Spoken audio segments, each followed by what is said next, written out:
Welcome to the Brutiful Game. As always, I am Blake here with Ferris. Hola. And Ron. What's happening? And on tonight's episode of the Brutiful Game, we're going to be discussing how Man City go back on top of the Premier League following their demolishing of Arsenal last week. Their 2-1, and then their 2-1 win over Fulham on the weekend.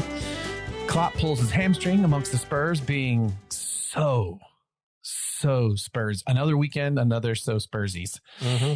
And then the rest of the results from a wild past few days in the Premier League. I mean, including that match. Gosh, that was bonkers.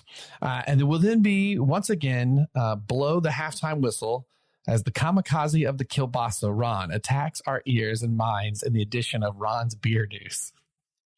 These are getting weirder and weirder, and I love them. And then we're going to return to the second half to get you caught up on the NWSL season and what was a crazy entertaining weekend of football in the women's game in this edition of the La Liga's Roundup. Oh, my gosh. And now we have a new audio cue. Yeah.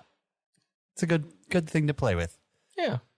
For a segment that we generally tend to have during the main season, you know, you need something. It just with that name, La Liga's Roundup, you think of that, right? You just gotta get a good whip in every now and again.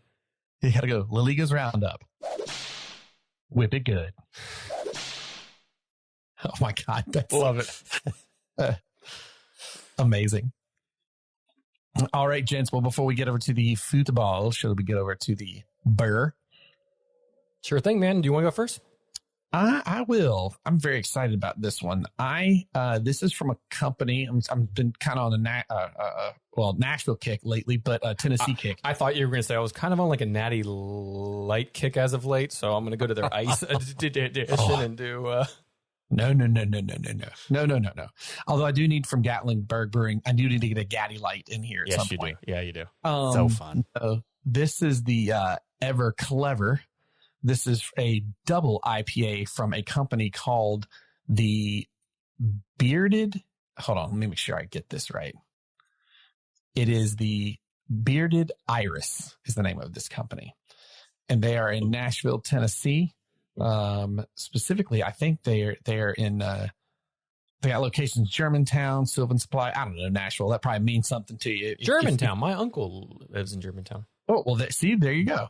And so a little bit about them is when you sit down with the beer, you're after something, either chasing the new or craving familiar. Perhaps you want to kick back with a drink with friends and order another of the same. The Bearded Iris, our beers meet you where you are and deliver the experiences you seek, whatever it might be, because that's what we believe makes beer worth drinking. And the reason I got to get this, guys, for you is cultivate variety drives us, and we're not kidding. With a menu that skews heavily toward IPAs and double IPAs and pales, it can appear that we don't, in fact, cultivate much variety.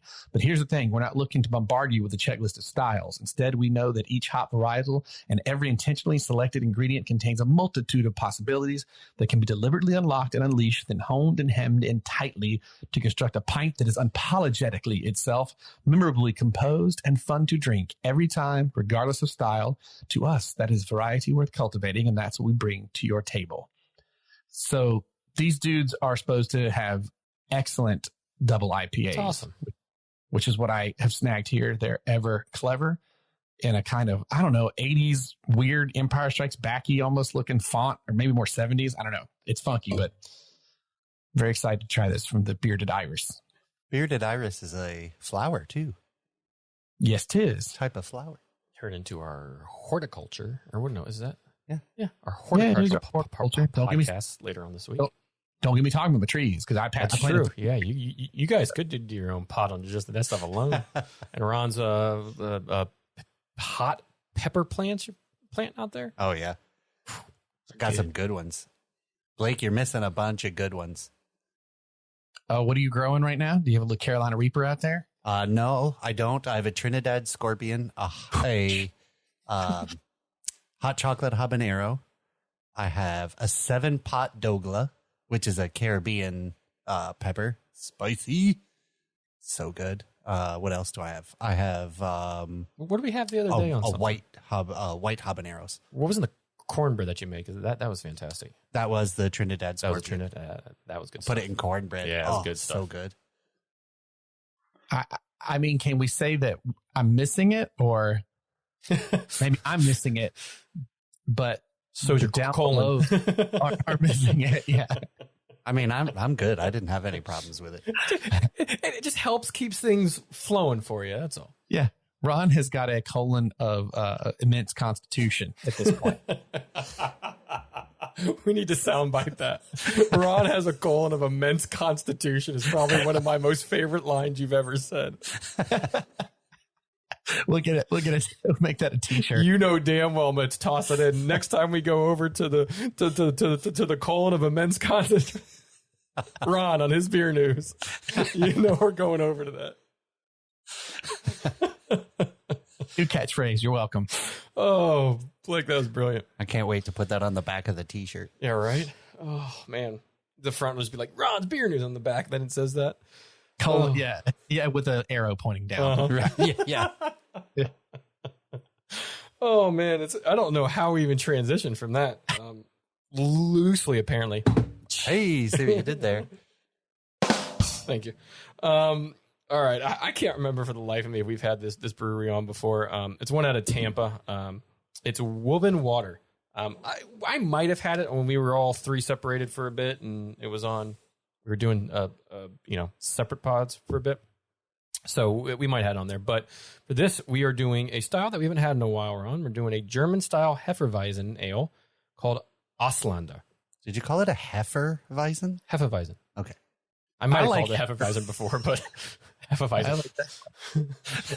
I'm going to have me a Hefeweizen. Ron, do you know what that German word means?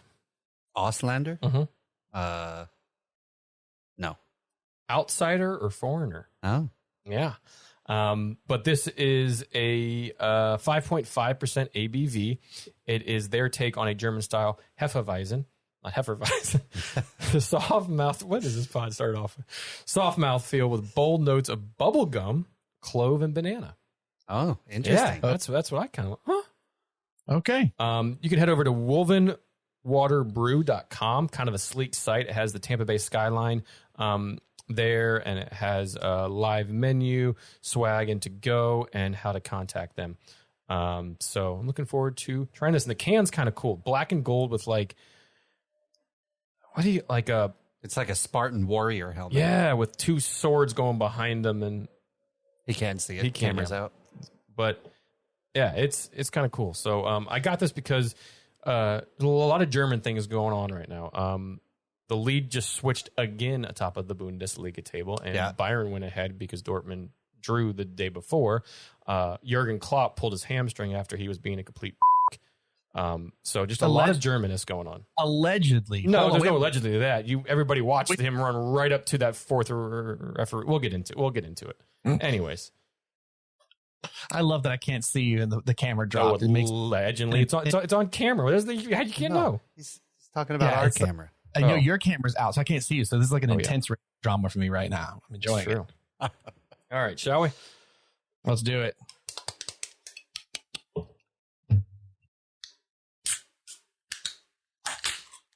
Very curious about your bubblegum lager there. Yeah. Hefeweizen. Ale. Thank you very much. Dude, this smells so good. I got a feeling this is something I'm going to have to get back to you guys. Like, get you guys a couple of 4-packs down. Oh, I smell the bubble gum out of this already. Mine was a terrible pour. Oh, yeah, I do. Here we go. All right. I smell the banana there, too. I haven't gotten there yet. You gents ready to try this? Let's do it. Let's do it. All right, cheers.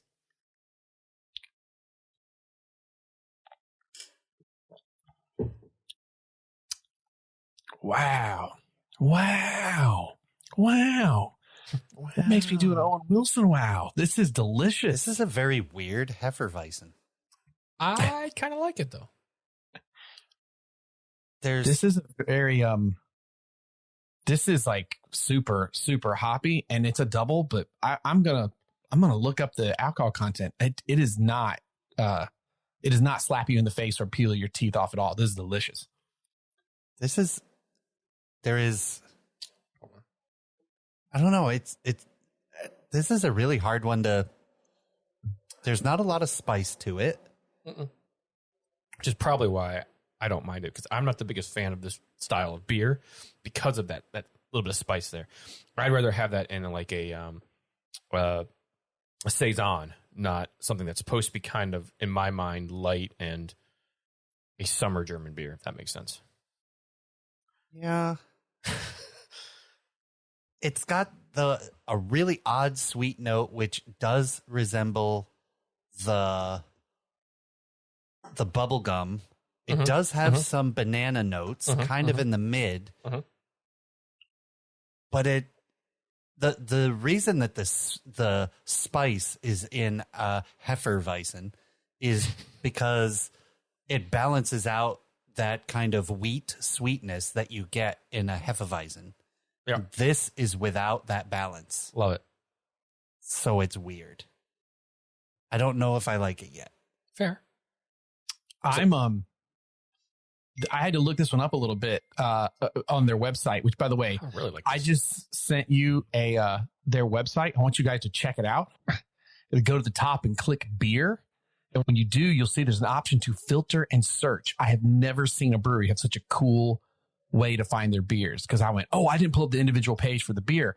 I found it so fast. It's really cool the way they log their stuff. That's cool. But this is the DDH Everclever, the DDH version of which is the double dry hop, with Simcoe, Mosaic, Matuka, and Centennial. Wow. Cleverest of Everests. Your favorite banter slinging Foxy double IPA now bursts with a wicked double dry hop that'll keep your taste buds nimble as your wits. It's bursting. These are the tasting notes. Bursting, intricate, and foxy. Oh, yeah.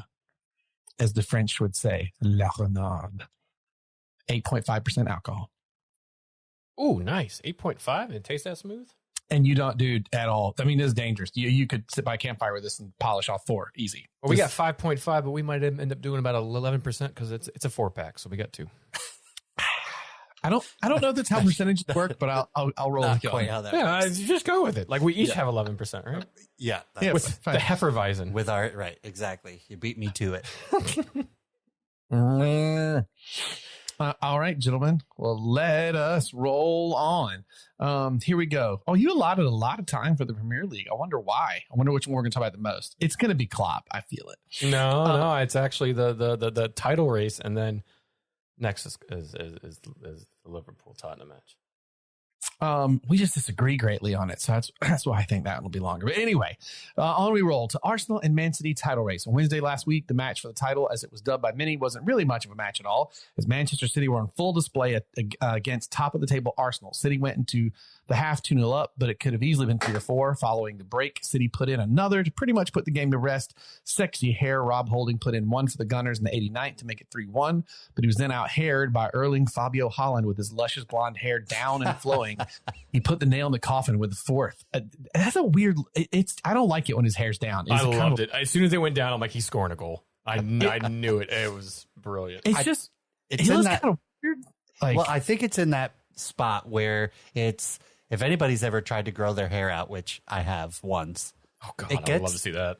I'll show you pictures. It gets to a point where it's kind of unmanageable. It's not long enough, but it's not short enough. So it's in this like weird, until it gets a little longer, then it looks fine. Bingo. I think you nailed it. Because right now he looks like knockoff Fabio. I believe it or not, I put a picture of Fabio into the Slack channel during this game. And everybody was like, what did somebody else say? They thought what did they think? They thought something else. And I put that in there like, nope, that's exactly it. The hair game was on point from him. It was, I don't know. It just was a look. I don't know why it threw me off so much. Because we've never seen it. I don't know. It even pissed off Sexy Ben White at the end.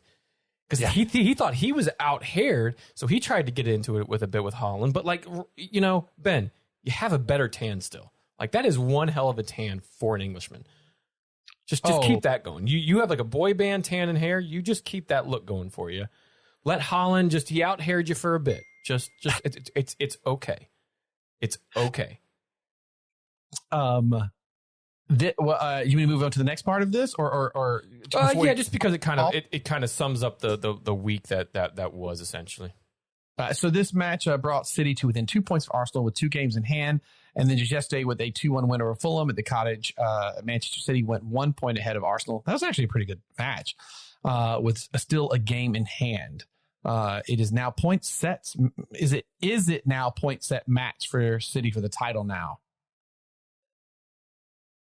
I mean, they still got to win out. So does Arsenal, but I mean, like, they're in a really good City form could right still now. lose one and win.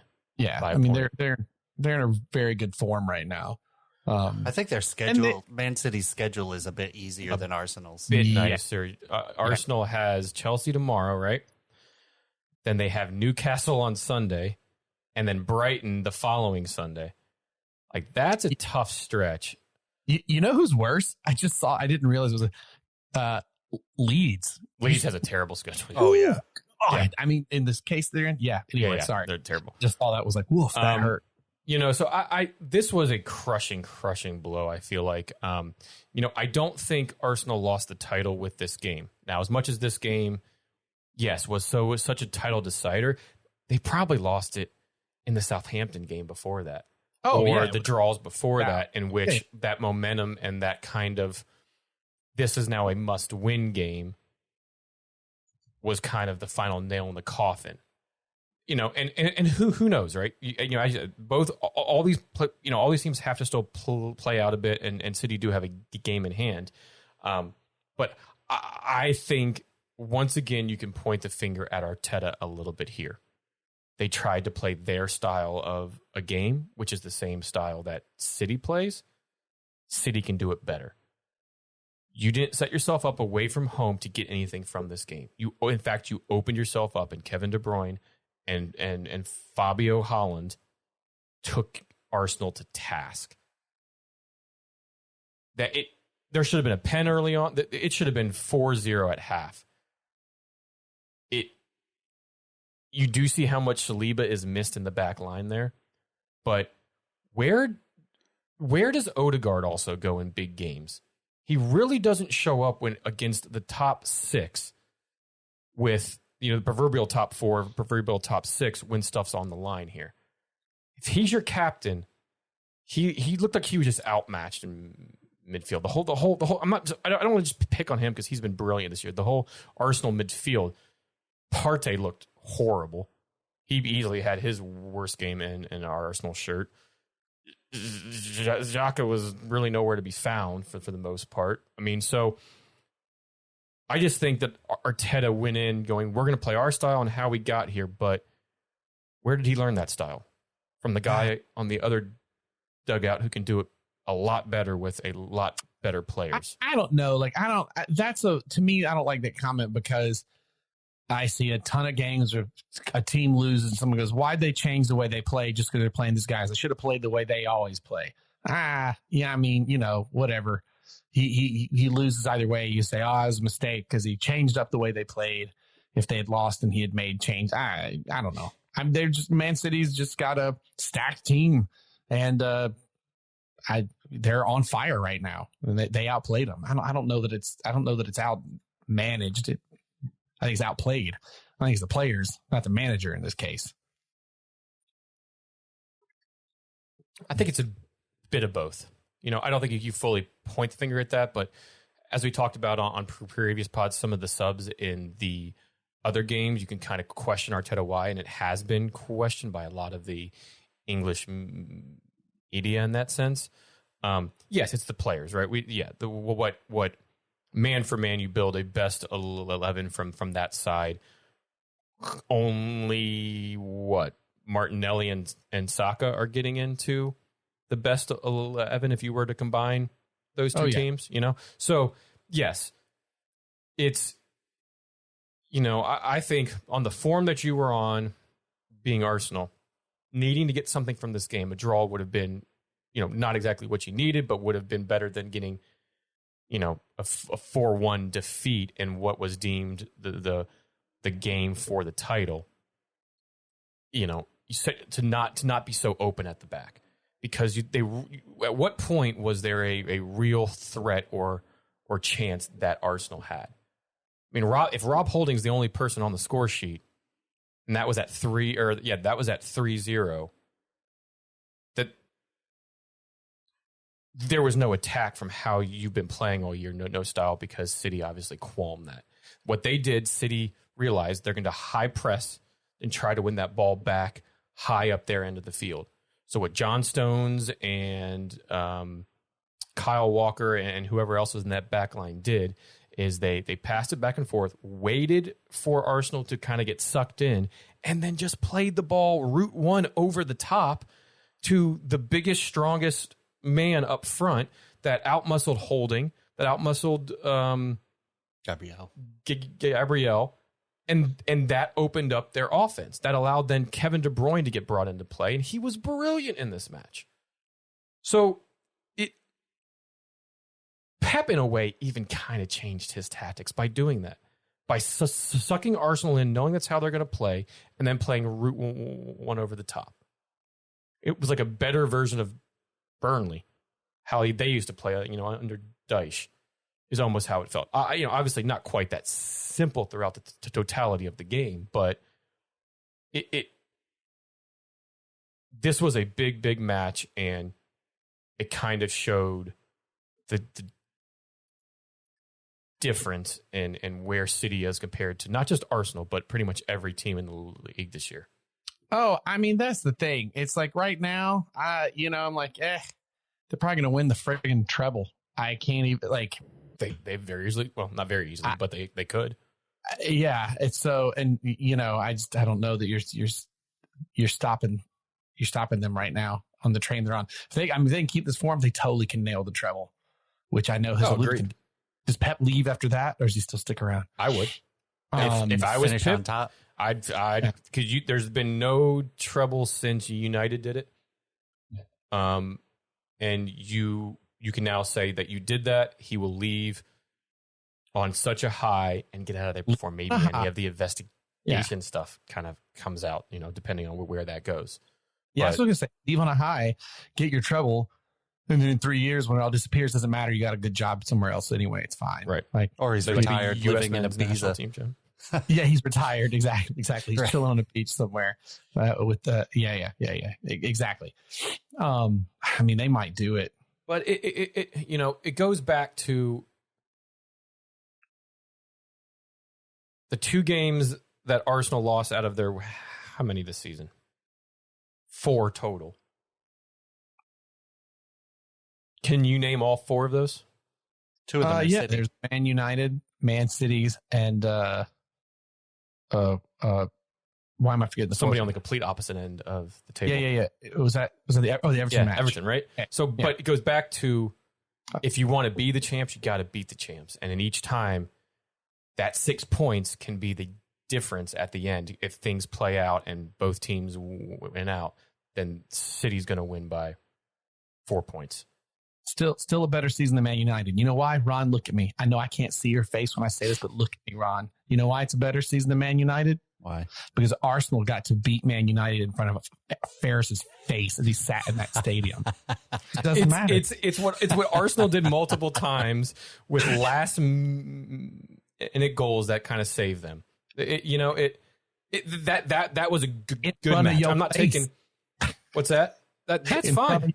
That's fine. I mean, Palace tied them in the last little bit. But one thing that we can point to is another piece of silverware in there. Now, we still have to get top 4, right?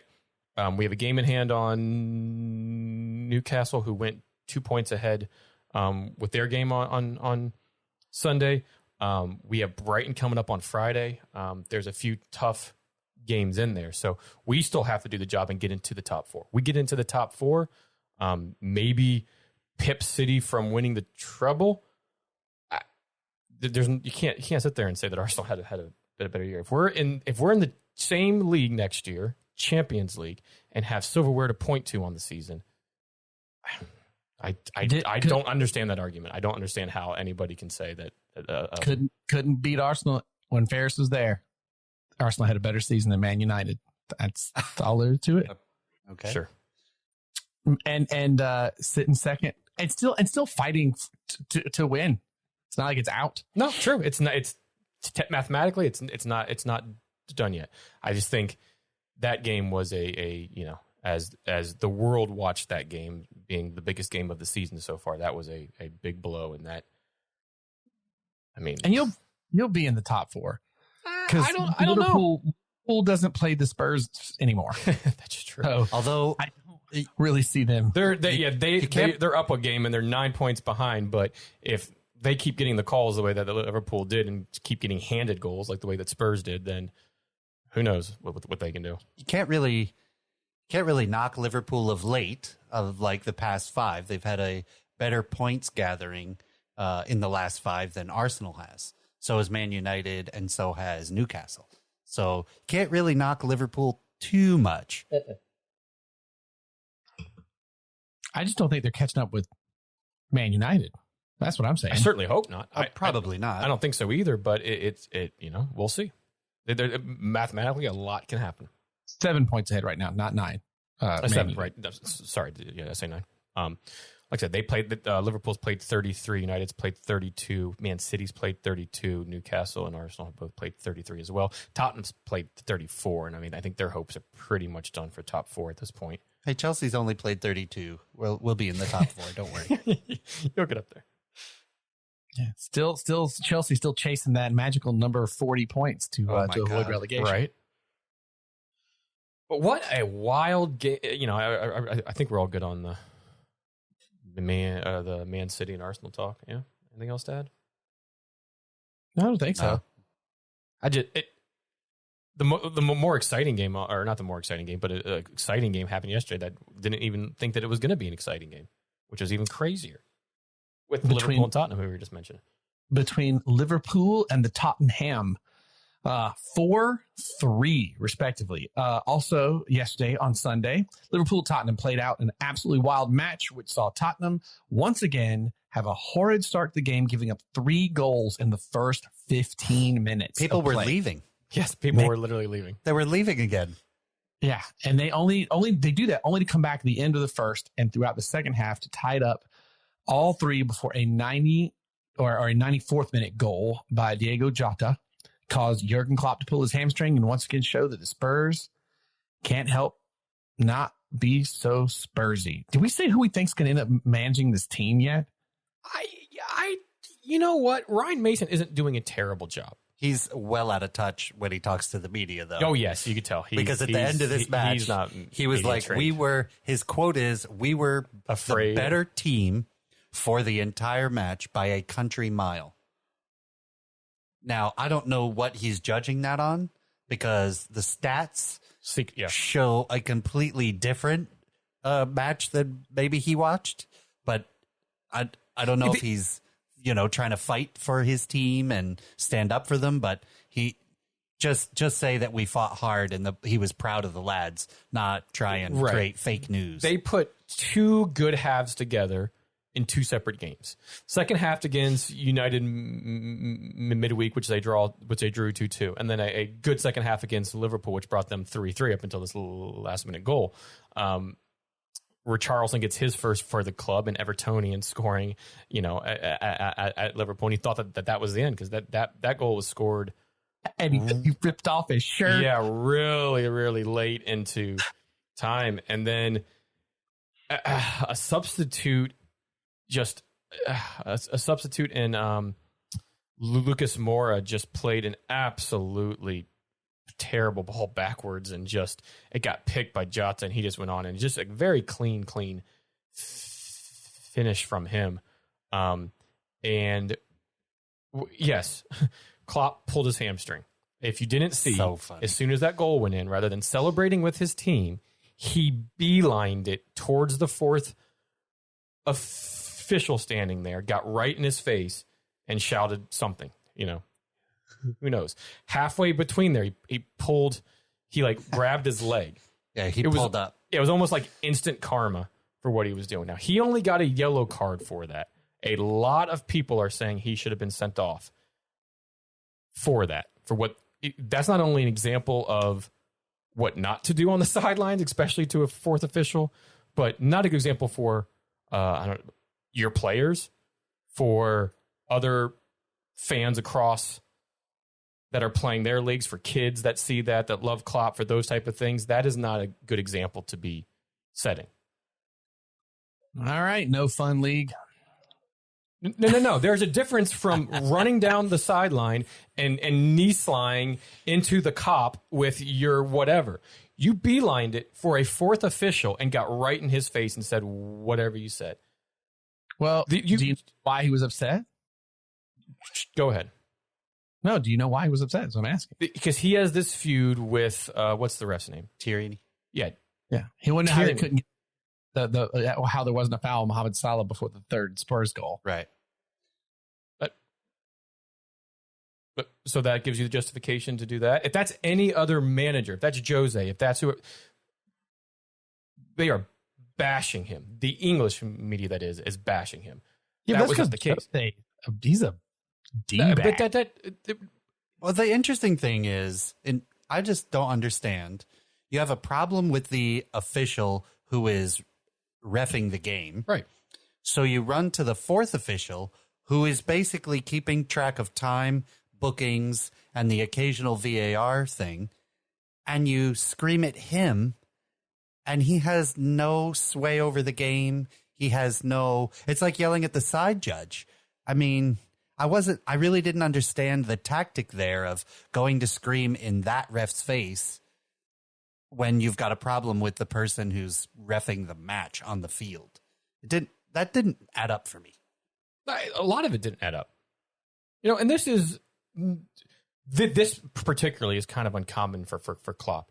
He is a sour puss in ways when things don't goes away, and he makes these snide comments. But most managers with this type of passion that he has and those type of things. And I'm only going to compare it to Jose, because he's the most D-baggish type manager that we can name, that you can tell really wears his heart on his sleeve, a lot like what Klopp does. Jose's got a little. I'm not comparing him to Klopp. Sure. But when Jose has those types of problems, he either gets snippy or he becomes wickedly intelligent in his wit. Yes. Right? I've never seen him run to a fourth official type. That doesn't happen. Really. That type of scenario. Right. Right? I've seen him kick water bottles. I've seen him do a whole bunch of other things. Right. And they'll stand there and give the fourth official crap, but not beeline it for him. It was very interesting. There was a lot of emotion in the match. Yeah. Right? There's a red card that should have been called. On Jota, the goal scorer. who was the goal scorer. There was the supposed penalty on Salah, which I was listening to the ESPN FC guys. They had Clattenburg on. And I agree with him in that both players were shoving and pushing. Salah hit that defender in the face twice, once before the pull, once after the pull. So from the referee's eyes, I could see why that wasn't called, because they were both battling for the ball so hard. Right. So I don't really think Klopp really had a leg to stand on in that part. Speaking of something like that, Tony Meola on counterattack today absolutely lit into a caller who was trying to defend Klopp in this, and he was not in a mean way, but Tony Meola was like just heated with it. And he was not having any of it, and he ended up spilling his water on his notes and stuff, and all of that. So it's been quite a talking point today, which is why we're talking about it, so much. But for me, it was perplexing in the fact that your team just scored a 97th minute, probably with the last kick of the game, after just giving up the tying goal, rather than celebrate with your team or do a beeline Jose style down towards the cop and your fans and do your fist pumps and everything else that you do. You turn and beeline it for the fourth official, who, to your point, is not the person you're actually having the feud with over the years. And this other person. Right. Like, you may as well have yelled at the line judge for all the good it was going to do. But you pulled your hamstring, so. And he had a lot of acrobatics. When that foul wasn't called on Salah, he hit the ground. That's what probably kind of tightened that bad boy up a little bit there. And afterwards, to to be a little more fair to Klopp, afterwards, after not the immediate post-match presser, but one further on, he did say that he should not have done what he did because it was unprofessional. So he did say that. However, he then did say that what the fourth official said to him was not okay. So then Pigmol, PGMOL, the whatever that stands for, I can't remember offhand. They reviewed the tapes because the refs are all, because all of the officiating staff have audio recording going on during the match. They reviewed his audio recording, and they came out with a statement that essentially said they found no unprofessional conduct by the fourth official. Maybe, but that's what they're saying. You know why I say that? Get your VAR to work all the time. Oh, it works this time for your refs getting recorded, but you can't manage to make correct calls on your VAR. But what does that have to do with those two things? Don't have to do with each other. I'm just saying. I love that PGML. Oh no, we've got tape. We know what's up. In fairness, the PGM, whatever the hell they're called, has come out 4 or 5 times this year and said we got that call wrong. I don't really remember that happening a whole lot in other seasons. Well, that's because we could see it. People could see it. Well, we can see it. We've been able to see it on TV for years. They're not going to. Who's it? Howard Webb is over there now. Is he the head of the? Who's the head of the? Yeah. And since he's been in charge, there has been some changes. I'm Blake. Yes, we bash on that. And how do you miss these things? And you shouldn't come out 4 or 5 times in a season, 3 or 4 times. However, we apologize again. Right. That shouldn't be. The thing. But to Ron's point, what does that have to do with miking up officials? It's PGMOL, Professional Game Match Officials Limited. Pigmol. That's a mouthful. They certainly are limited. They can't seem to get all the calls right. That bingo. I'm just saying, we didn't get to hear it right, so of course they get. Which is an interesting thing, right? Because if you are the PGMOL, why don't you just release the transcript? Because you probably don't want to. You probably don't want to bury Klopp in that either. Who knows what Klopp said? Klopp could have said something. You don't have to say what Klopp said. Right. I mean, you could bleep that up, but if you share the audio, I mean, you don't share the audio. You share a transcript. The transcript, yeah, and you only put in, what that ref said. What the ref said, then what Klopp said, but you leave out what Klopp said, and then you put in. Yeah, sure. And then you're not. You could, yeah. And the other reason I say that is because I think there should be greater transparency from the whole officiating thing, which we've talked about in the past, right? Agreed. Explain why you've made the calls you have, instead of just putting a title card up on the scoreboard that says checking possible blah. Right. And then deem this because of this. Right.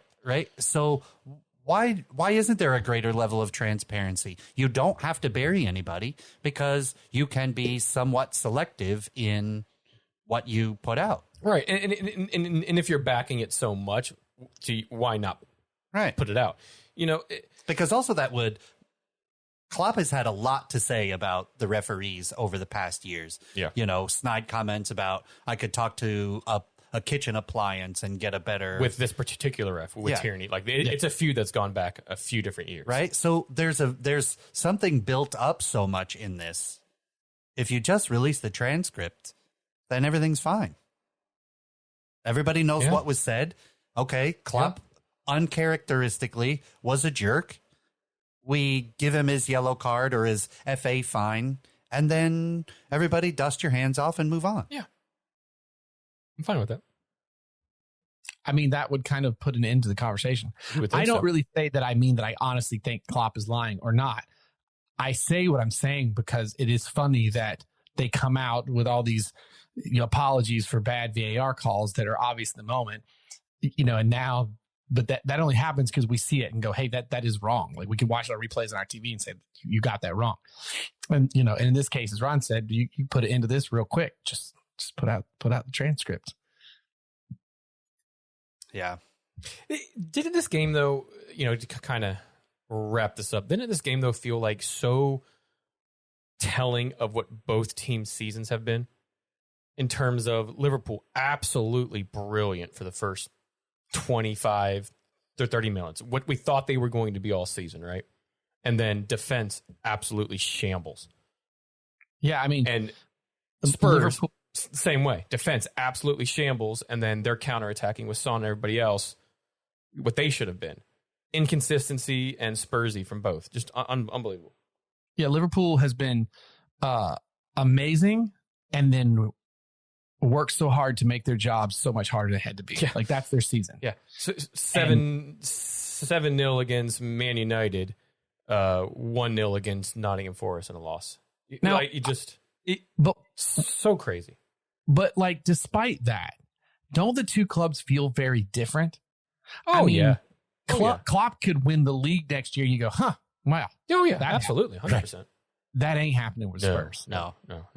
It is such a different vibe. I mean, absolutely. 100%. That whole thing Conte said basically didn't he end up saying kind of the same thing that Pochettino had said before too, about like the players and the front office? I mean, it's just, I don't know. Yeah, that's a mess. I mean, that is a mess. Right now, what Spurs, Daniel Levy is very thankful for? The go-kart track that he built underneath of Tottenham Hotspur Stadium? No, he's very thankful for Chelsea. Ron knew what I was going to go through. Yeah. Okay. Because I think it takes, and I'm not even really being funny here, I think it takes a lot of heat off of the Spurs in a way. I mean, in a way. But what it doesn't take the heat off of is Chelsea don't have somebody that could be the best goal scorer in Premier League history that is now being talked about as being on the move. I mean, he's got to be on the move. Really? I think. But that's what draws the Tottenham thing to light so much is like, oh my God, we have to free Harry Kane. He'll probably go down as the best goal scorer in the Premier League history. Hashtag free Harry Kane. At least, and he's an Englishman, and he'll pass Shearer, and he'll do the, and it's like, it's like free. He's the Britney. captain of England. He all of these things, and you gotta free him. And then that's what the Tottenham, and then it goes back. Okay, well, why do we have to free him? Because Tottenham are such before, like for years and years and years, and they don't ever win anything. They don't ever really contend, and they give it up, and yada yada yada yada yada.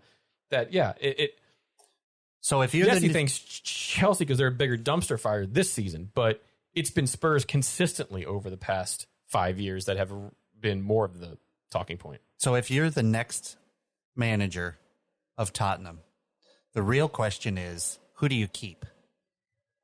Not who do you get rid of, who do you keep? Who can you keep? I think that's Kane, tough too. Son. Do you think Kane is really going to say, I'll give it one more go? But you better have a plan. Like, you better have like an Eric Ten Hag plan going in, and you better be able to convey that and get the, but say, hey, they blew that, Ferris. They blew that plan. When I agree with you. For a ton of money, they should have sold then. I agree with you. What team, not what happened. What they miss is a core, right? You look at any of the big teams out there: Arsenal, City, United, Chelsea. Newcastle, Chelsea. Not necessarily at this moment, but they all have a core, right? You can pretty much name the core for what most clubs have. You can't name a core. What I mean by a core is a attacker, a midfielder, a defense, and a goalie all top notch. Lloris he's fallen off a bit. So I think that's one place. Name me a center back on that team that's worth a damn. Yes, one of them won a World Cup, but he gives up pens left and right. He's as dangerous as they come. I mean, I think the best of all of them is probably Dyer. But Dyer's not even a center back. He's a converted midfielder back there. Right. But I think as a person playing defense on Tottenham, he is probably the best one, but he's not that great. No, not at all. So then you need to start at the back line. And then Højbjerg's the only midfielder you have. You don't really have anybody else that complements that to create. Literally name me another midfielder. You can. Oliver Skip's young, he's bright, right? But he's not going to be that that Odegaard for you, that Bruno for you, that Kevin De Bruyne for you, that Bruno Guimaraes in Newcastle. He's not going to quite be that, And then you have your core in terms of who you have up front. You're attacking, your counter playing guys that when they're playing their best, Son and Kane, we've seen what they can do. But that's it, right? Højbjerg's good, but he's not up there with them, but he's solid. So if you're telling me who I keep, I start with those three. I'll add in Skip. I think he's a bright young lad that has shown promise for them. And I think that's it from them. I say everybody else from me can go. I say nuke it from orbit. It's the only way to be sure. Right. Yeah, that's probably what's going to happen to Chelsea. Fair. It's a. And the thing is, where I think Chelsea does take attention off of Tottenham right now, Ferris, is like, for the team, no, you're right. Like, there's a situation with the team, but I think that sort of that front office vibe, 100%. is what I think they're managing to not get called out on right now. Yeah, and yes, you can point a lot of it at Daniel Levy for things he had, but then who was the person that was sacked because he was under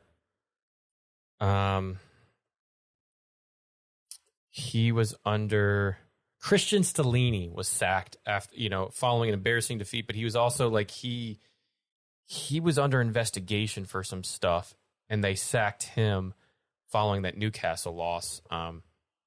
That he was essentially their kind of, or not Christian Stellini. Sorry, I'm thinking of the wrong person. Who am I thinking of? He was like their GM.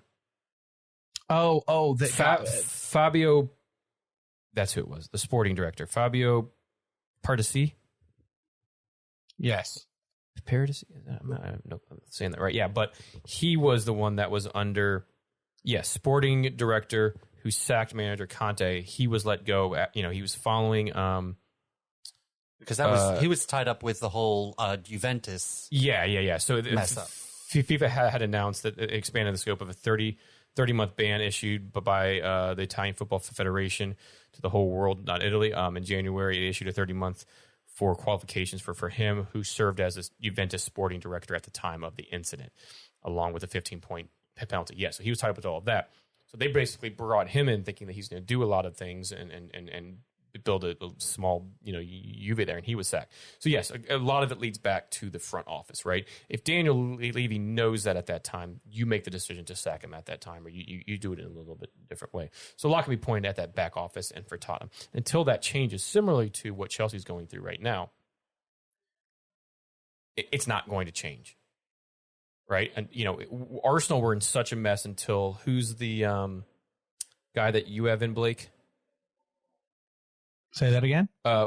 Who's the guy that basically acts as the GM for Arsenal? Who am I forgetting? I see him cooking on his grill. But until he was brought in, Arsenal were essentially a mess, and that core was kind of brought in. I can't think of his name either, but until you have that stability in the front office, most of these teams, most of these clubs, Edu, yes, jeez. Most of these clubs. And what you're seeing now is those clubs are going to kind of fall from. Do you know what's funny? I was like, why can't I remember his name? I didn't type in like anything official. I typed in Arsenal cooking on a grill. It pulled up Edu smoking a cigar and doing his grill cooking that he always like shares pictures online. I was like, there we go. Well, final thoughts. I mean, Spursy's a Spurs. Spurs going Spurs. Exactly. Liverpool could be great next year. Spurs got work. Yeah, they could end in the top 4 this year. You're still they're just kind of that up and down that they've been all year. So it's just depending on what day you're going to get them. Shall we move on along? I think we fly through the rest. All right, rest of the Premier League. Crystal Palace and West Ham played out a wild one, which saw Palace winning 4-3. And with that win, they hit the magical 40-point mark for the season, which typically means you're safe from relegation, I think, mathematically. Typically. Although I feel like a lot of teams get into it very late this year. Mm-hmm. What a job Roy Hodgson has done. Brentford, they returned to their winning ways with 2 goals, one in the 84th by Tony and the other in the 94th by De Silva to shock Nottingham 2-1 at the G-Tech. That changed quick, and that would have been a big win for Nottingham. That was a fun match. Yeah, it did. And then, pardon me. My screen moved. And then it did take long for Brighton to return to the Brighton and Hove Albion. We all know and love the season as they demolished the Wolves 6-0. There's been a lot of really big scores this season. Courtesy of a brace by Undav, Gross, and Welbeck. What a game. And that one escalated quickly. It was like a little slow. Real quick. And then it just like goal. It was crazy. And it was all one way, too. I mean, it was goals in the 6th minute, 13th minute, 26th minute, 39th minute, 48th minute, 66th minute. All 6 goals scored within 70 minutes of the game. Ooh, and all by one team. And then next, we have, speaking of big scores, Bournemouth help out Nottingham for a race to survive relegation as they beat a dire-looking Leeds 4-1, keeping them on the same points as Nottingham, but just above them on goal difference. And what else is the news there, gentlemen? Do you know? Do tell.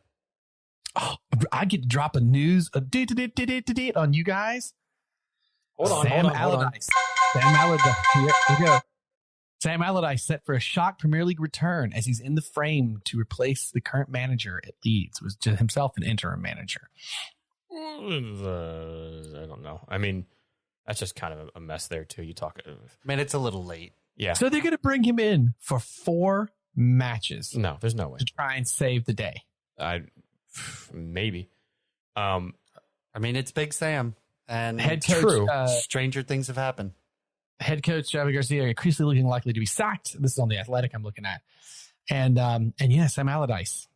Save him from relegation. Wouldn't that be something? Big Sam. Dude. I will say we should talk about the other gaffer, if you will, on the other end of the dugout. And Gary O'Neill, what a job he's done with Bournemouth. They were looking dead to rights for the first half of the season down there. And they are all the way up to 13th, am I correct? Yeah, 13th now on 39 points. They're pretty much safe, right? I mean, they're not that mathematically safe, but they are. It would take a hell of a lot for them to go down. So done to the Cherries. I meant to text you guys that, are we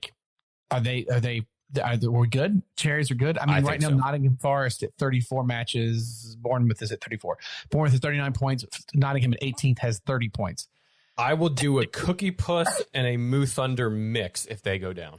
Oh, all right, cool. I'll take it. It's not going to happen. But I got to write that down. You can't cheer against our Cherries, though. Come on. Well, when you put those two together. In all honestly, I will put that up because they are staying up 100%. So at this point, they're definitely 3 worse teams than Bournemouth. Bournemouth has negative 28 goal differential. Nottingham negative 32. They'd have to lose every match. Nottingham would have to win every match. It's not happening. They're safe. It's Bournemouth, like mathematically quite not there, but it's not happening. I mean, they're going to finish above Chelsea in this season. They very well might. Yep. Well, and I'd say West Ham might be. By the cutoff of that safe at 34 points right now. Maybe. I think we're getting there. We'll actually end off with some of that at the very bottom of this list. Manchester United, they win once again at home, this time beating the surging Aston Villa by a 1-0 scoreline. I think Villa felt a little hard done by that match. There are no controversial calls there or anything. I mean, they attacked a lot in the second half. United just are almost a different team at home. A majority of their big wins on the season have come at home, which is not a bad way to start a new manager getting in there, right? Fortify the home first, then we can work on the other things. So it's points. We'll see. They go down to Brighton. We'll see. But I don't think that stops Villa at all. Still on that's their first loss, and Lord knows, how many. 5. And thank you. And they really just put everything at it, and the ball just didn't go in for them to kind of draw. Well, that's what I mean by by hard done. Sure. They threw it all out there, and I think we saw that was the one stretch too far. But Villa, gonna be dangerous. I mean, dude, they're sitting at 7th right now, 54 points. Jeez, man, with a positive goal differential. Would it be wild to see Villa go to Europe? That'd be nuts, right? They've been there before, but yeah, it would be something different this time around. Yeah, no, I mean for the way this season was, that's Absolutely. bonkers. Absolutely. Like if they can pull it off, that's a heck of a turnaround. Which would you rather see, Villa or Brighton in Europe? Brighton. I mean, I think Just because we Brighton. haven't seen Brighton before. We just need Brighton and Villa to leap Tottenham, so they both get to go. That's Which will all. probably happen. That's certainly possible. It is well within the mathematical probabilities. Where am I at? Newcastle returned to third in the table courtesy of some second half goals, which saw them get past Southampton 3-1. And finally, and the only way to end the quote unquote weekend of fixtures off, this was earlier today. Fixtures of relegation classic played out between Leicester and Everton, which saw goals, lead changes, penalties, missed sitters, and everything in between. In the end, with a very late goal to draw, right? I forget what minute that came in. They share points at 2-2. We almost saw Everton basically get relegated. And then not. And then right. they got a point. Yeah, that goal was actually scored early in the second at the 54th, but there was sitters missed and a lot of things at the end of the match. Real quick shout out to the Talk Sport team that was doing that. That was one of the more exciting matches I've ever listened to on like a radio broadcast. Wonderful job from them. I don't remember who, but a great job because it was an exciting match to listen to. Some glimpses of Vardy's past in that match. Rounding the keeper and that goal. Man, yeah, sure. I mean, that was like, oh, he still does have some of that. But he should have taken the pen from me, right? When James Maddison stepped up in the 45th plus 9 and missed it. Pickford had Maddison a majority of the match. He just knew where he was going, knew what he was doing, stopping stuff. And Maddison stepped up. I'm having Vardy take that pen from me. You already scored one. You want a ego driven, boosted, chips on the plane, punching, spearing, doing everything he can with the corner flag. You want that Vardy. Yep. You put that ball there. There's not a net anymore after he hits that ball. is my mindset. Like, sorry, James, you're no. You sit back. Vardy's gonna put us ahead right here and make it 3-1 at that time when they did. But they managed to get the point. I think if they'd lost, I'd have said they're guaranteed to be relegated, even though mathematically that's not necessarily true. But man, Everton sitting at 19th, Nottingham at 18th, and Leeds at 17th, and Leicester at 16th. They are all puking in buckets. Yeah, I think everybody from 15th down has a very reasonable shot to go down. I think West Ham's okay. Could you imagine a season where we lose Leicester and Everton in the same year? Sure. Because it could happen this season. Yeah. That's what I'm saying. I mean, holy crap. Is Leicester that much worse than Leeds? No. Or Nottingham Forest? I don't think so. Well, here's the thing. You say that, but I have more faith in Nottingham and Leeds having a good game that saves them at the end than Leicester. All right, name who's going. Your 3 going down now. Blake, go. Leicester, Everton, and Southampton. I'll go with that. Ron. Southampton, Nottingham, Leeds. I'll do Southampton, Everton, Leeds. Are you writing this down? No. We're recording it. Somebody will call us out on it. We'll play it back. We Leicester just plays so limp.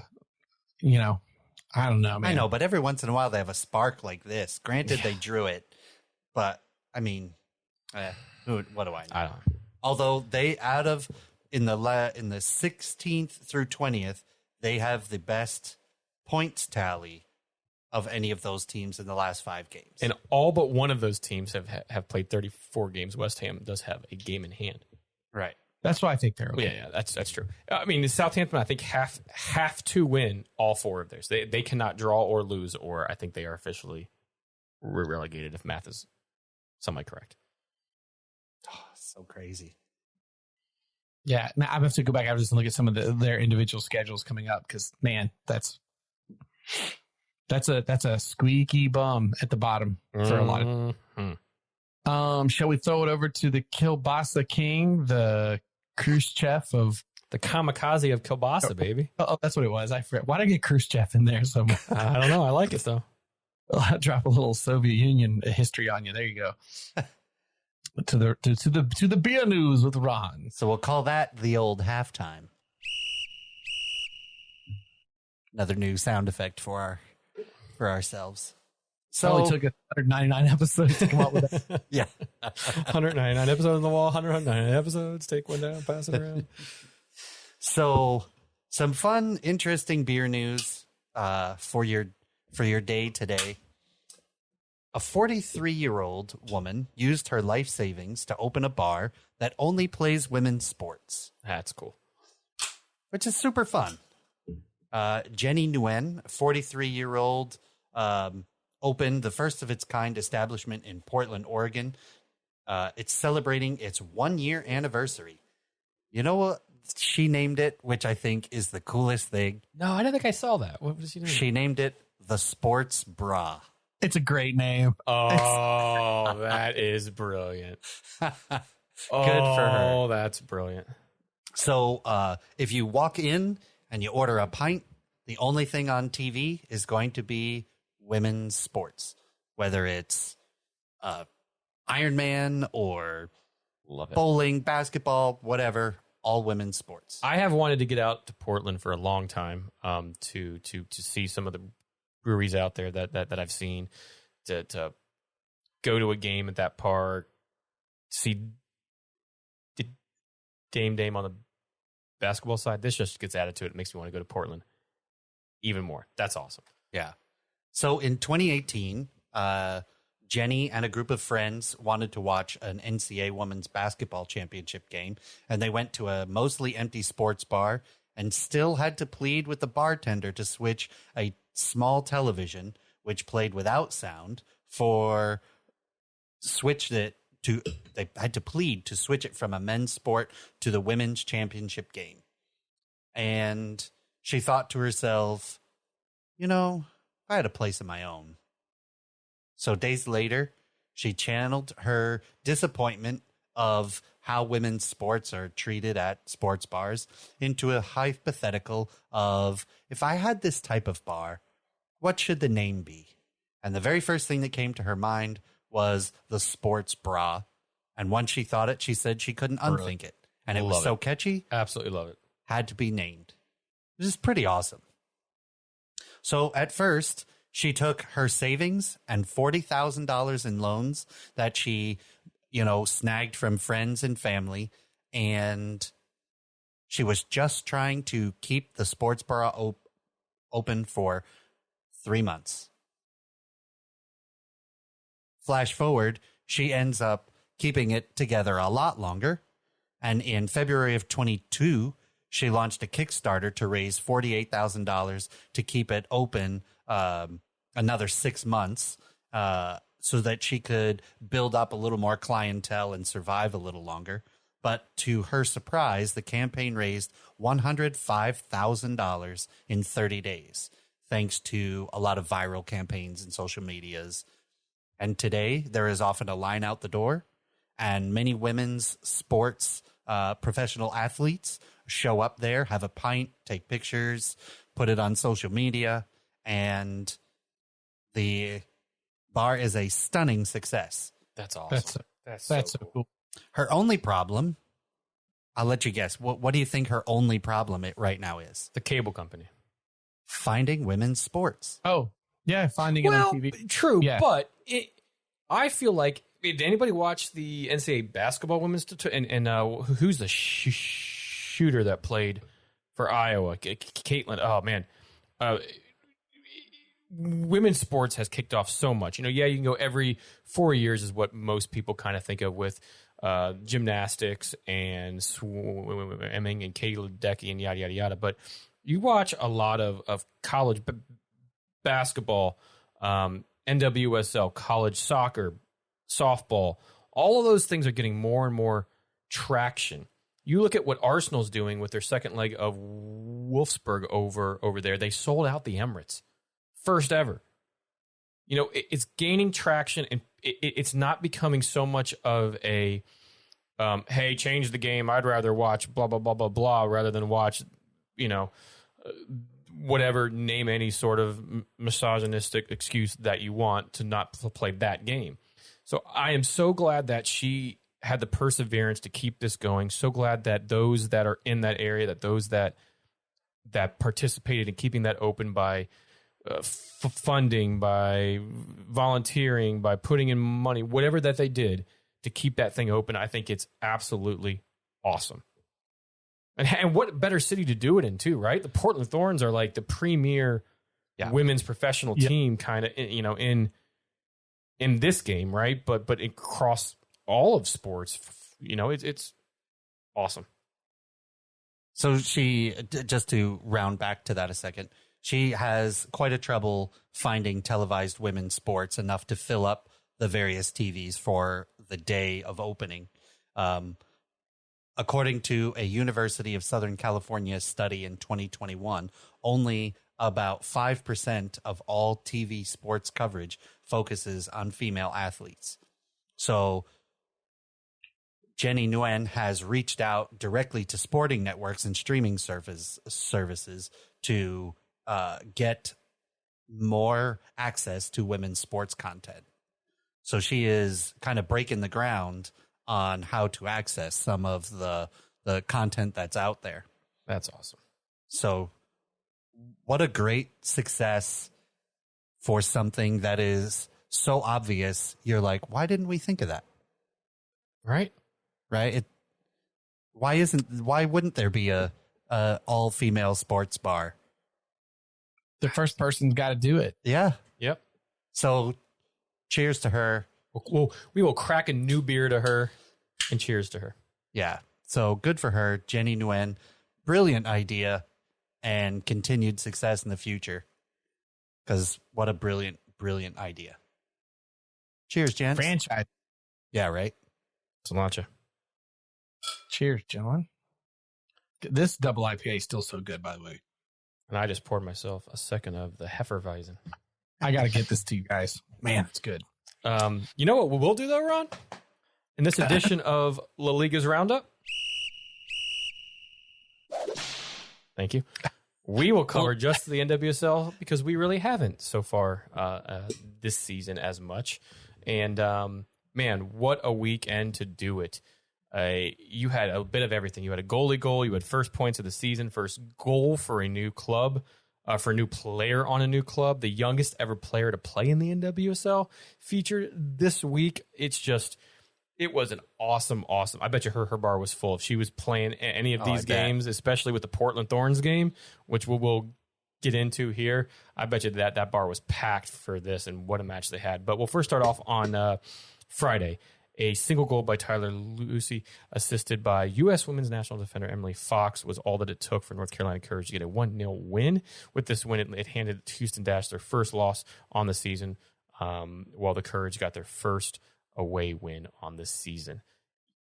North Carolina still is one of those teams in the NWSL that's just kind of a pain in the butt to play because they're always just so well organized. And you saw this here, and they got all 3 points from it. Racing Louisville the next day thought that they were on the right track for their first win of the season as they were up 2-0 at half, but pulled an old Arsenal against the OL Reign, courtesy of goals by Paige Monahan and Savannah Mello, but a converted 69th minute pen by Megan Rapinoe and a 90th minute equalizer by Jordan Hutema dashed the hopes that they would get a win, and they just shared a point and ended 2-2 on the day. And that was kind of a fun one in a tale of two halves, if you will, especially since you want to get that win over the OL Reign. They are a good side, good players, and Louisville not the best start to start the season, and they couldn't just quite pull that one out. OL Reign are second in the table, if I'm not mistaken. They're very good side. So did what teams up the table do, and came back and got something from that game. 2 goals pretty much back-to-back of each other. Saw the Chicago Red Stars of Washington Spirit play out a 1-1 draw. A converted pen, which the keeper actually got her hands on in the 29th minute. It was taken by Ashley Hatch, but then was quickly followed by a Bianca St. George's goal in the 33rd minute as she got on to an Alyssa Schlegel cross, which was low and right kind of there in front of net, and that played out a 1-1 draw. that's the third draw of the season for the Spirit. They haven't quite gotten that mark to get all 3 points, and it was the Red Stars' first of the season, who are starting to kind of find form. They're down there, not the tidiest squad as of late from what we said, but you certainly expect the Spirit to be much better than what they've been so far, with the amount of attacking talent that they have. Still in fourth, so still in around that, but long season to play. Next up, and we'll skip ahead a little bit to Monday, because the 2 Sunday matches we'll talk about next, 2 late Sunday matches we'll talk about next, were quite interesting. But Kansas City are currently catching their form as they beat Gotham 2-0, courtesy of their new signing and big signing, Debinha's brace. Beautiful What a game. second half she had. She certainly, with that brace, she currently sits atop of the Golden Boot race, and only on top because she's played fewer games with 4, where Ashley Hatch and Portland Sophia Smith have played 5, but both of them are also on 4 goals. This is the Current's 3rd win in a row after following 3 losses to start the season. One of those wins from the Current came in the Challenge Cup, which I don't think we've said it on the pod yet, but the Challenge Cup is being played in season this season, more like a FA Cup or a Chupacabra Cup, one of those type of things. So one of those wins came from that. But it should also be noted that those 3 wins do come after they had sacked head coach Matt Potter. Really not a good year for anybody named Potter right now. And hired, I'm going to butcher this name, Caroline, I know, but Shablam? It has like an accent over the J. So anyway, yes. So far, Caroline and her Current, see what I did there, are now up to 7th, 1 point off the playoff places, and NJNY Gotham ended up moving down to 5th from this result, who've had a pretty good season this far with some of their new signings, and Lynn Williams and the Chocolate Milk Goddess now on their teams. But the Current, I thought going into the season, were always going to be a quite dangerous team, especially with Debinha being in the ranks. And it seems like they're starting to catch form there a bit. And now we move on to the 2 late Sunday matches that I alluded to earlier. First being our Orlando Pride not only got their first win on the season, but they also got their very first points. Thank you, Ron. Their very first points of the season, as our girls, being heavy underdogs against the San Diego Wave, went out to the West Coast and got a 3-1 win. You could not have thought that was going to happen. No, I saw Caitlin and Tony at the Orlando City match earlier that night, and we both said we don't have to necessarily rush home because we're probably going to give up points. Smoked. It's probably going to be brutal the way that Pride have played so far, and that was not the case at all. Yeah. And certainly seemed to be the case as they went down 1-0 in 15 minutes of the game. A 12-minute goal from Jaden Shaw. All of us are thinking, oh, man, here we go again.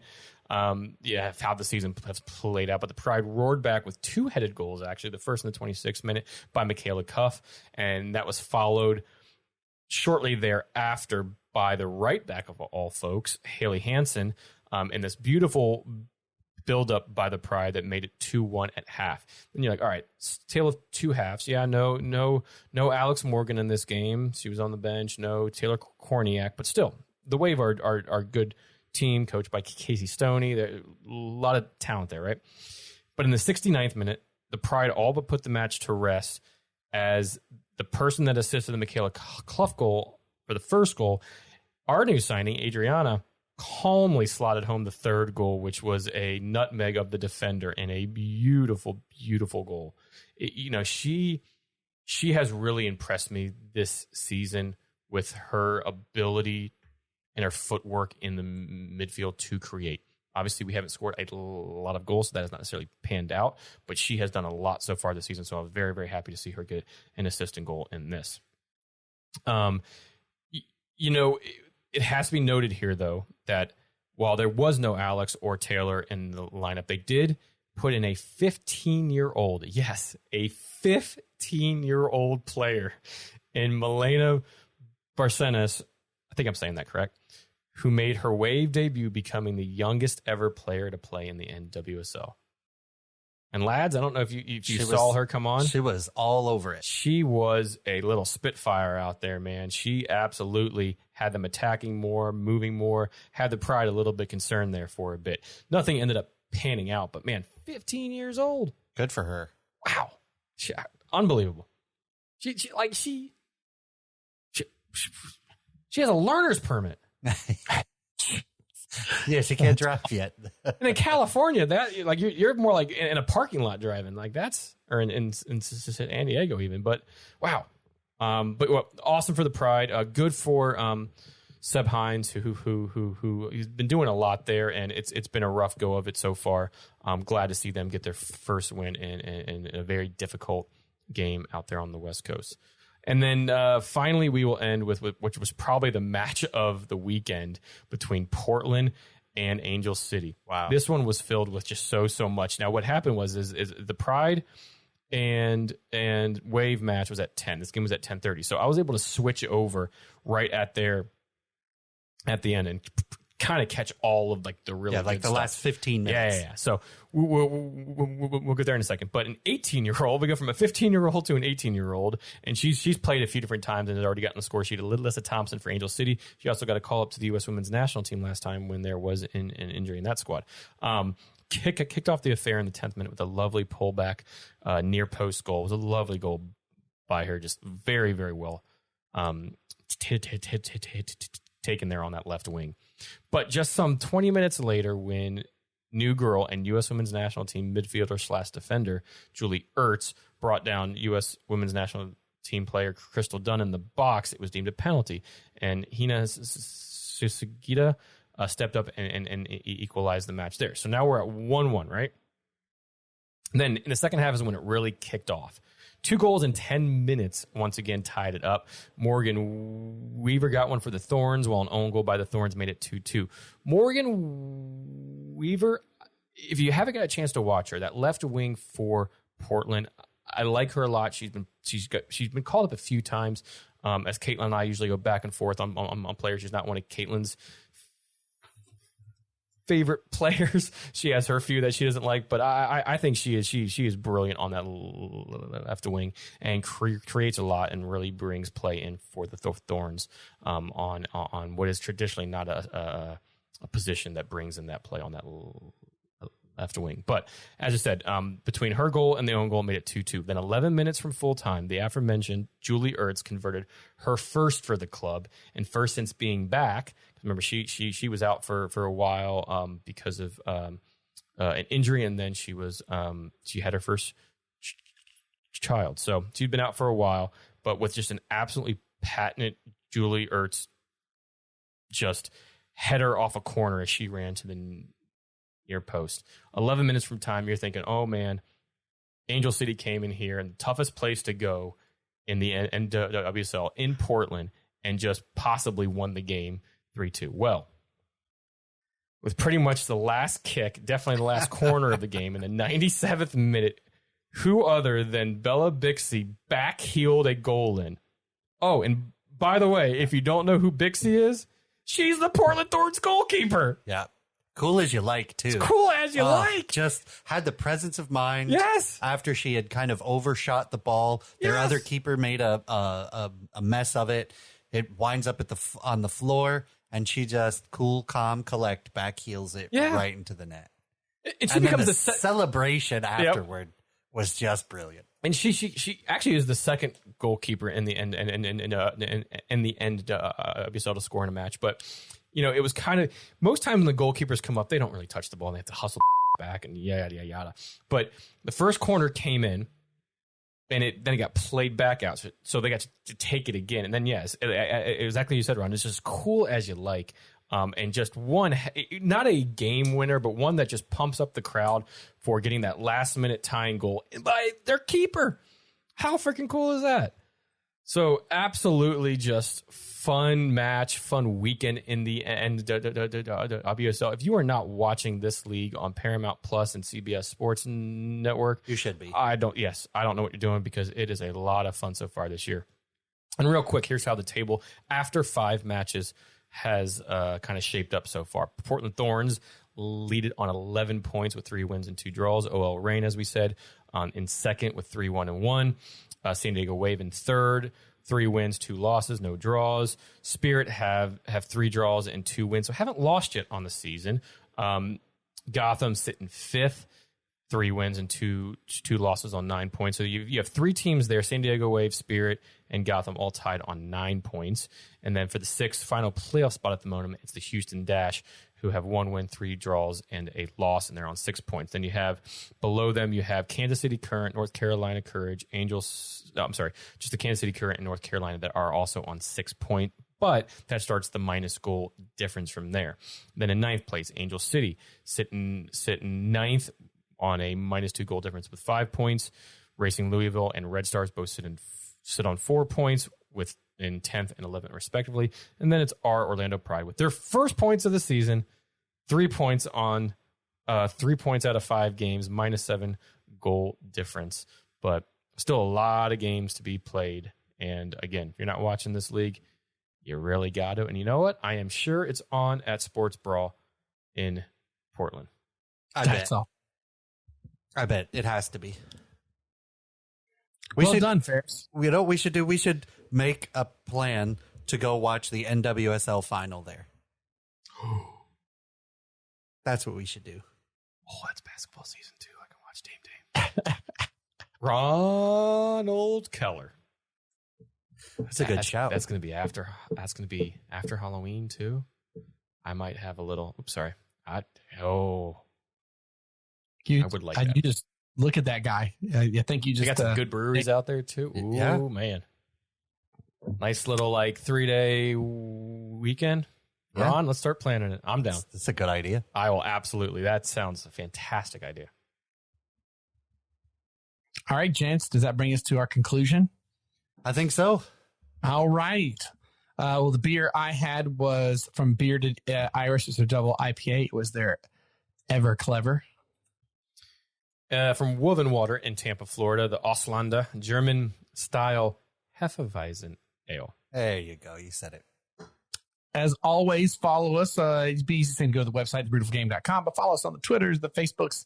The Untapped is a great place to catch all the beers that we're trying, share your beers with us. And if you take a second to write a review, that would be awesome. However you listen to us on Apple Podcasts or whatever, let us know. We'll get you a koozie or magnet or something out there to you in the mail. Also, Ferris, does that give you a time to find your Zlatan quote? Real quick though. Yep. Over the next 2 months, I have a lot of business travel. So keep your eyes peeled to the Untapped, because lots of funky beers are going to be put on there from all of my crazy travels. Not just any beer, but funky beers. Yeah. Unless they're sours, and then never mind. You gotta try some of the sours out there. No, I don't. Though, man. Anyways, you know who's not sour? Or is always sour. No, he's not sour. Zlatan Ibrahimovic, the man, the myth. All right, so when he was at PSG, there's a midfielder that's still there, actually, Marco Verratti, an Italian, right? He is quoted as saying, "Before winning the 2012-2013 league title, we were getting ready to play against Lyon. Carlo Ancelotti was there and was a bit tense, so Ibra approached him and asked him if he believed in Jesus. Ancelotti said yes, so Ibra told him, 'Good, so you believe in me. You can relax.'" I mean, I don't know if you're watching. What? A pen. So I can remember the last time you were like, you start to.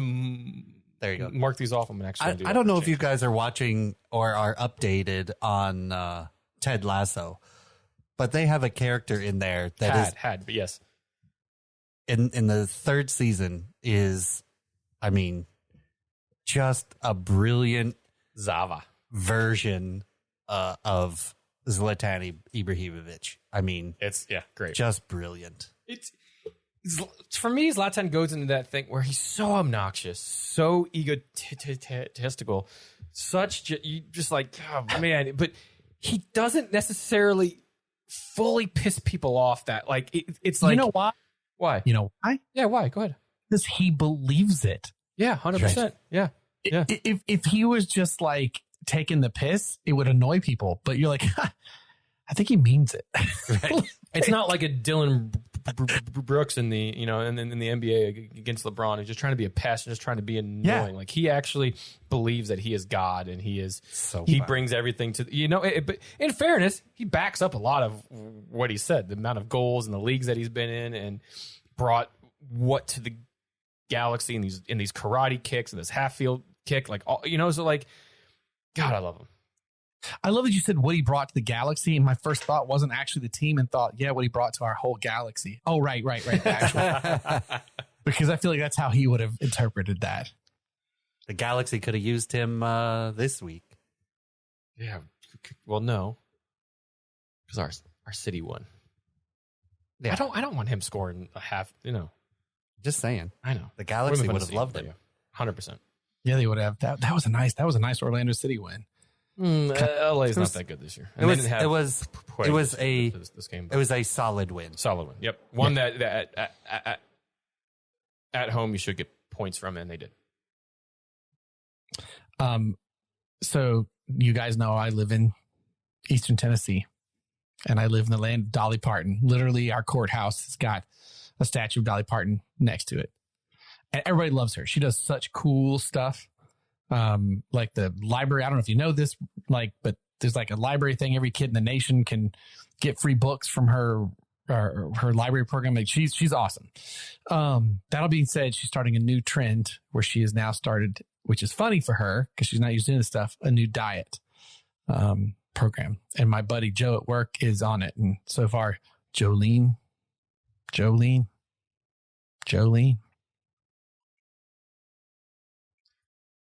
Big wind up for that one. Big wind up. Yeah.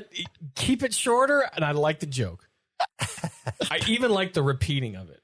But big wind up. Say it the 3 times. You went on a little bit of a tangent about books and that sort of thing, and I kind of lost you. But you brought it back around, and you eventually got there. But it was more like an infield double than it was a home run.